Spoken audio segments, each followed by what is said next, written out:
You're still watching Ways. Welcome back. The internet is everywhere these days, being accessed on phones and tablets, tied into our cameras and on our TV screens. Wi-Fi is accessible from everywhere these days, from city buses to your neighborhood coffee shops, salons, or restaurants.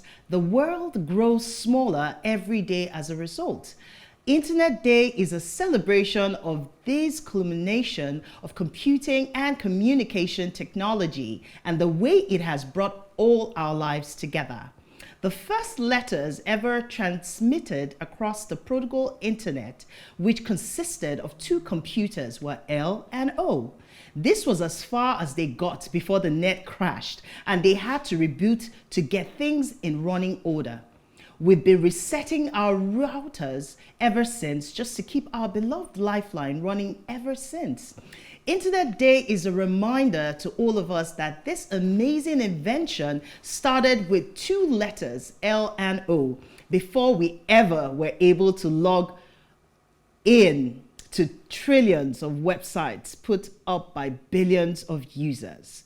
So happy International Holiday for the Internet. What do you think about the Internet Day? I didn't know there was International Day on the Internet. I didn't know there was a day set aside for the Internet. It's very interesting. But actually, considering how it has completely revolutionized our lives, it is actually worth having a day for celebrating the Internet. So it makes sense. Absolutely. It does. Internet. I had an interesting experience with the Internet today because I had some live social media shows on Instagram, and it kept going off and on and off and on. And I said, wow, today must be really special. Only for me to come into the studio and I'm hearing Happy International Internet Day. I'm like, okay. Does that explain anything? No wonder everything was buzzing. Ooh, what do you think about that? So it's actually interesting now. I remember when WhatsApp and Instagram went off. I know. So many people were frozen, literally. Yeah, you would actually know that there is no us anymore without the internet. So it is actually worth celebrating, World Internet Day. It's something that we'll forever be grateful for, that whoever invented that L and O, God bless them. Because just imagine, I wouldn't be doing this if we didn't have the internet. So I mean, the possibilities of what the internet can do is limitless, and I'm super grateful that we have the internet with us today. Awesome. I mean, it's really interesting. So what did we find in the news today? Who will I like to start with? Let me start with Lola. Why me? Why not Hua? That is right there. You should start with her for not being present in the studio. Well, let me start with very interesting. And what I have in the news is from the Punch newspaper, and it's about the Oscar 2022, where Nigerian movies fail eligibility tests, said the selection committee. I'm not surprised. I'll be shocked if we ever met the criteria, because when I watch Nigerian movies and you see at this time and age, with the way a lot of our sectors significantly improved. If you look at the music industry, you can tell that Nigerians do not have any need to listen to foreign music anymore, because our guys here are delivering back to back. Right. But when we look at the movies, there's a lot of gap between what where we are in terms of development and technology to what they continually churn out. Right. I don't know if it's for the lack of funding or finance, or it's for the lack of creativity. Maybe there's a bit of mental laziness, because most times there are some that you would find that are not bad, but a bunch of them really are not doing justice to that sector.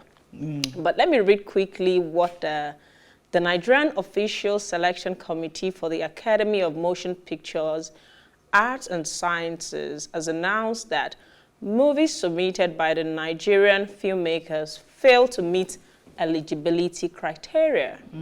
The committee, which had in September called on Nigerian filmmakers to submit their films for the next edition of the award scheme, cancelled its plan towards the country's participation at a 2022 Oscar.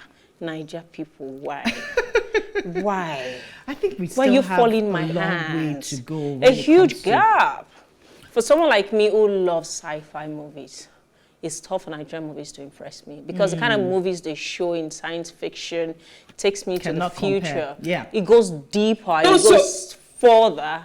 Yes, well, you have something to say, my darling. Jump in. So Milola, I think for me, this eligibility, right, issues has always been one of the biggest issues. I remember when we submitted, I think it was Genevieve's movie, Lionheart. And we were wondering why did they pick that movie in particular? Because there were other movies at that time that could have gotten us farther than where Lionheart. So exactly. I think, let us even look at the committee that are selecting the films. There are choices that are putting us in the bad light. Transparent? Yes. Are they transparent? Are they honest in the selection process? You're not just selecting because there's somebody that you like or something. Do you know? Let the Nigerian factor not go into the selection process, because when you talk about eligibility, I'm wondering what exactly are they looking for? Because I think of late we've been having very good international reviews, standard international movies. reviews. So who are the people selecting this movie, and are they really screening through to see that? Because you cannot tell me that you cannot just find, a Nigerian movie that would qualify for the Oscar. So we'd like to know more about the criteria. What exactly were they looking for? And we'll now check, does it mean we couldn't meet up with the selection process? I don't think they meet up. Well, really, if I'm going to screen them, Milola they is already. have not Are you delivered. being biased about No, Nigeria? personal review. All right, well, let's hear your story. All right, so mine is just, I found it very interesting, and I was laughing, again, because we had talked about presidential, who would be your ideal president in 2023 on Tuesday. So I saw this story, and I found it interesting. I was just laughing. So the headline captures, don't campaign for tenure extension. I'll leave office in 2023, says Buhari. So the president has said that he's going to leave his office come 29th of May 2023, and that he had warned against the campaign for tenure extension, saying that he swore to serve in accordance with the Constitution, and that any group, I think there's one Maka group or something, they're campaigning for him to come back again for a third term. I said, Uncle, who is deceiving? Who is deceiving who? Like, are we not tired of like? He's trying to be a man of integrity, don't you think? That's laughable. So for me, that's the word, Milola. I just chuckled. I said, come on, who are these people? Like, are you serious, or this is a joke or something? We can't have, even as good as President Obasanjo was, taking the economy to a whole new level. I mean, if President Obasanjo had stayed up until third term, something significant would have happened with our economy, because he was already on that trajectory, right? So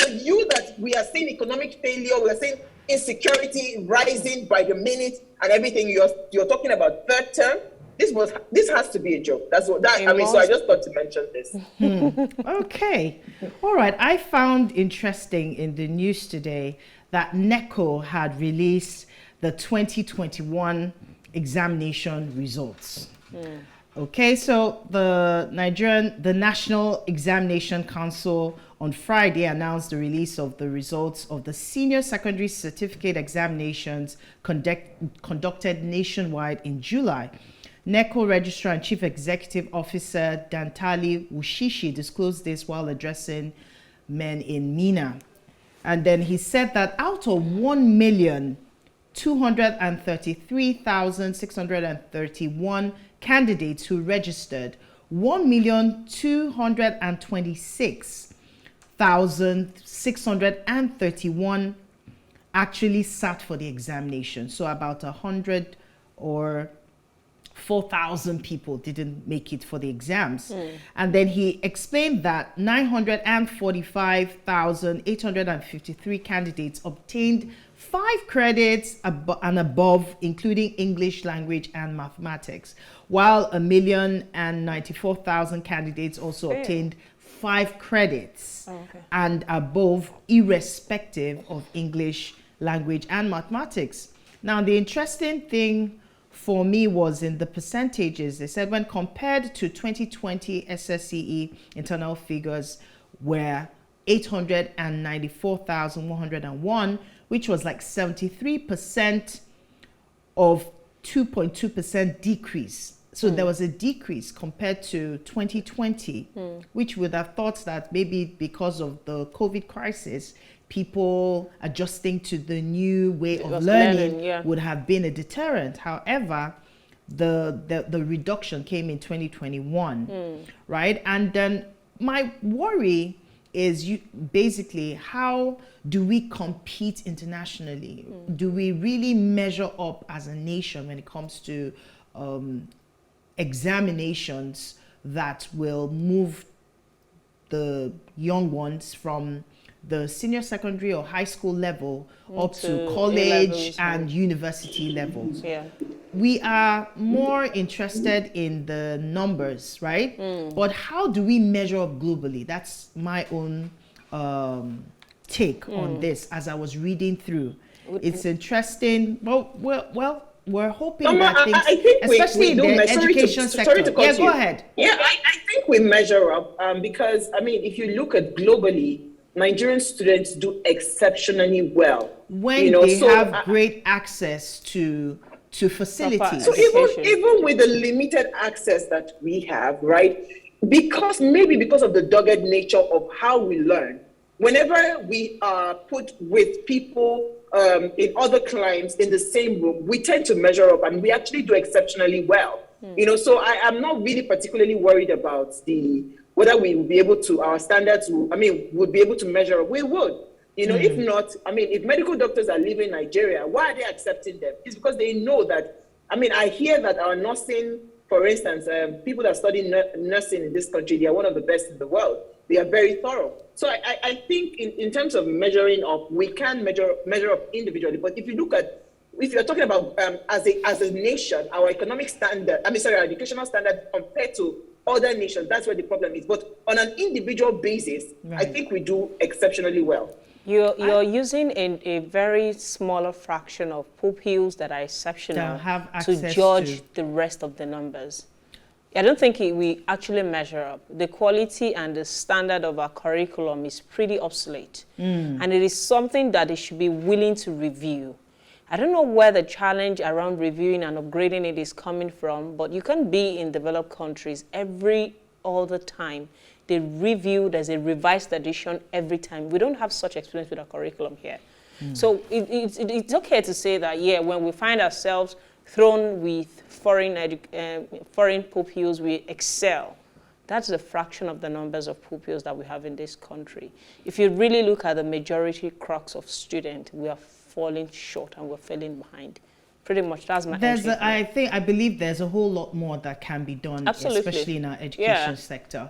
All right, we'll take a break right now and we'll be right back after this.